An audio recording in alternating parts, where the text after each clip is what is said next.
Greetings, everyone. Neal here from the Garrett Public Library for this week's Railroader reading. I hope all of you have had a good week. The beginning of this month, we celebrated the United States existing for a very short time, 246 years in this world. Each founding father's special talents formed our independence, and each has their own good story that helped piece the country together. I have selected a book by Page Talbott entitled Benjamin Franklin in Search of a Better World. It amazes me that old Ben was into so many endeavors that I felt this year I should excerpt some passages and information from it. I'll begin at his beginning and go into a few items from his printing and another few from his interests in science. The Life of Benjamin Franklin. Benjamin Franklin, printer, writer, inventor, entrepreneur, natural philosopher, politician, and statesman, was born in Boston on January 6, 1705-06, and baptized in the Congregational Old South Church that day. He was the youngest son and the ninth of 11 children of Josiah and Abiah Franklin. Josiah, a tallow chandler and soap maker who emigrated from England in 1683 to improve his finances and practice his Puritan faith, had 7 children by a previous marriage. Abiah was the daughter of Peter Folger, schoolmaster and surveyor of Nantucket.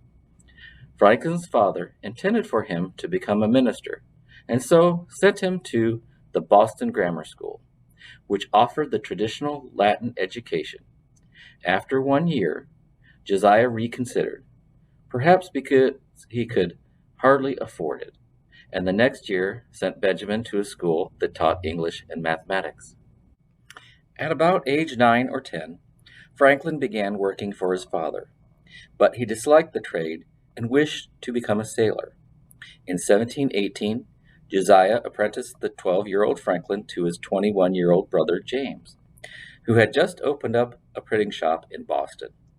Since Franklin loved to read and write, the printing business seemed like a good choice, and with the little money he made as an apprentice, Franklin bought books.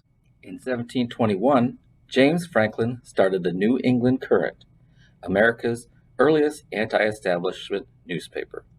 The following year, at age 16, Benjamin wrote the first essay series in American literature.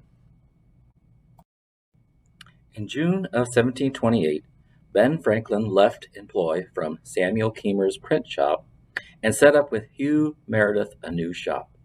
By September, Ben proposed they start a newspaper to compete with Andrew Bradford's American Weekly Mercury. When his former employer learned of this, Keimer advertised his own forthcoming paper, the Pennsylvania Gazette. Ben set out to ensure Keimer's failure by popularizing Bradford's Mercury with a weekly essay series called The Busybody.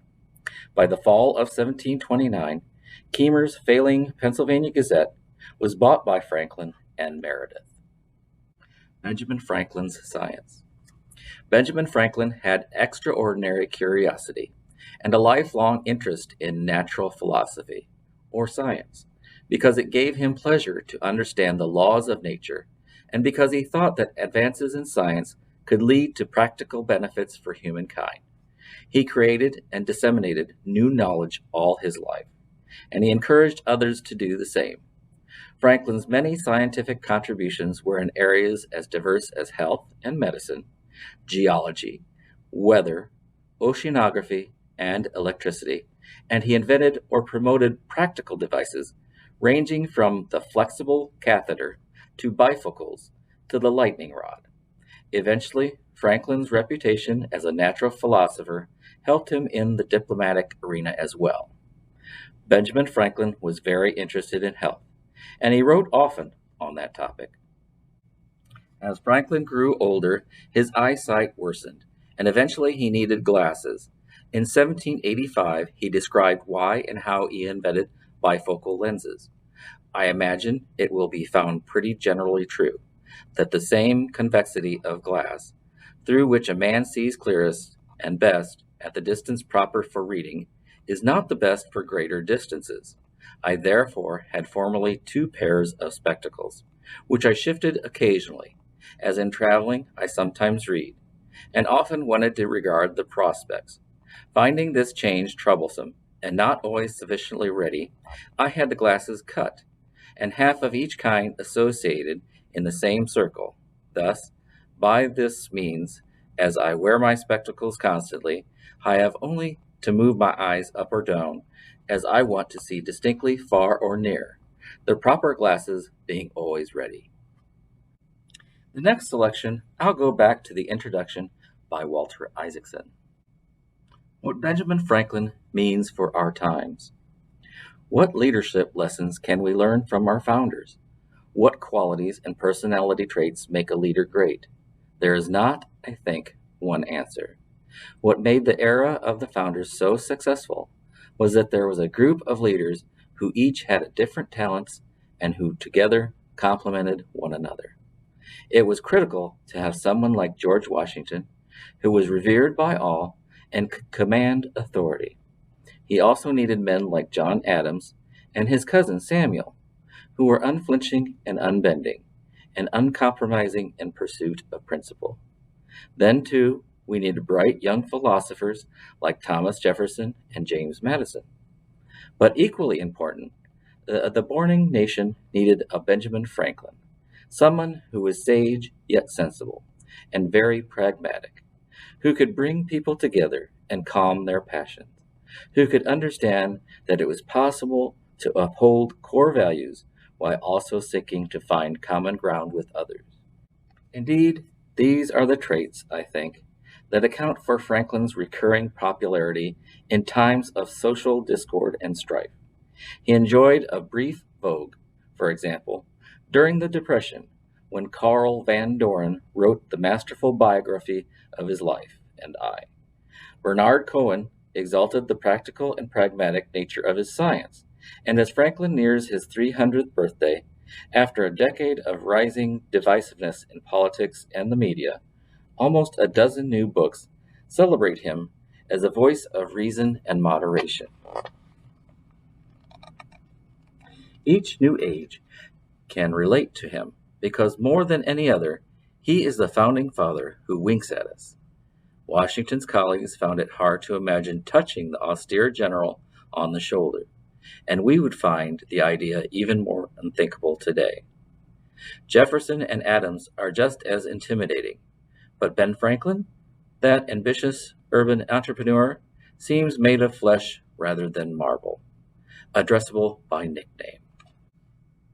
Franklin helped invent the type of a middle-class meritocracy that informs the American dream today.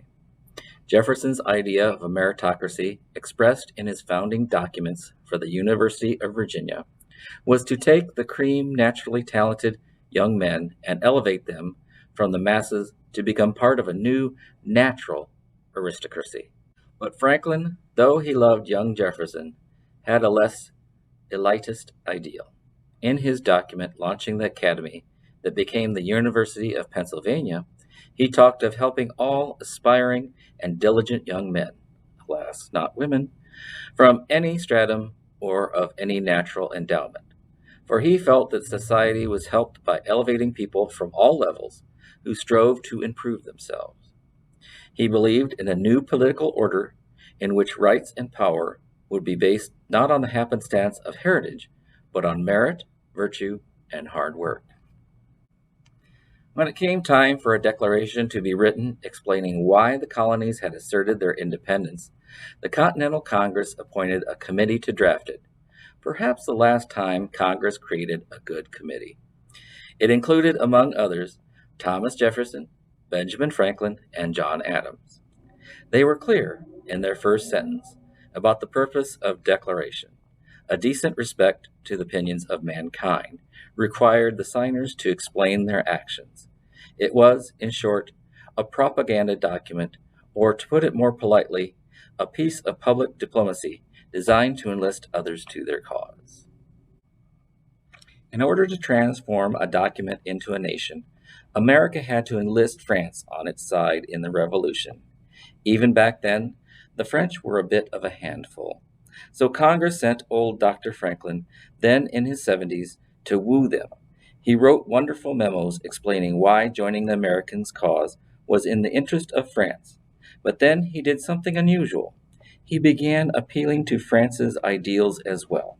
He built a press at his house on the outskirts of Paris, and there he printed the Declaration of Independence and other inspiring documents to show the French that the Americans were fighting for the ideal of liberty and against tyranny, sentiments that were welling up in France as well. Franklin realized that it was the appeal of America's ideals that would win the United States support in the world. He realized that ideas had power and that this power would prove even stronger than weapons. He even realized that the French had read Rousseau, perhaps once too often, and thought of America as a romantic wilderness filled with forest philosophers and natural men. And so Franklin, a man of Boston, Philadelphia, and London, who had barely even seen the wilderness, dressed up for his meetings at Versailles and went to hug Voltaire on the steps of the Académie Royale, wearing not a ceremonial wig and robe, but a fur cap and frontier frock coat. It worked. No American in history has so wowed the French. During his lifetime, Franklin contributed to the building fund of every church in Philadelphia. And at one point, when the people of Philadelphia were trying to raise money for a hall for visiting preachers, he wrote the fundraiser's prospectus. Even if the Mufti of Constantinople, he said, were to come here to preach Muhammad to us and teach us Islam, we should offer him a pulpit. We should be open and listen, for we might learn something. And on his deathbed, he was the largest individual contributor to the Mikveh Israel Synagogue, the first synagogue built in Philadelphia. So at his funeral, instead of just his ministers accompanying his casket to the grave, all the ministers, preachers, and priests of Philadelphia, along with the rabbi of the Jews, linked arms and marched with him to his burial place. After that small synopsis, you could say the nation today could use some sensibility that Franklin applied during his lifetime. So I shall say so long for now, until the next time we virtually meet.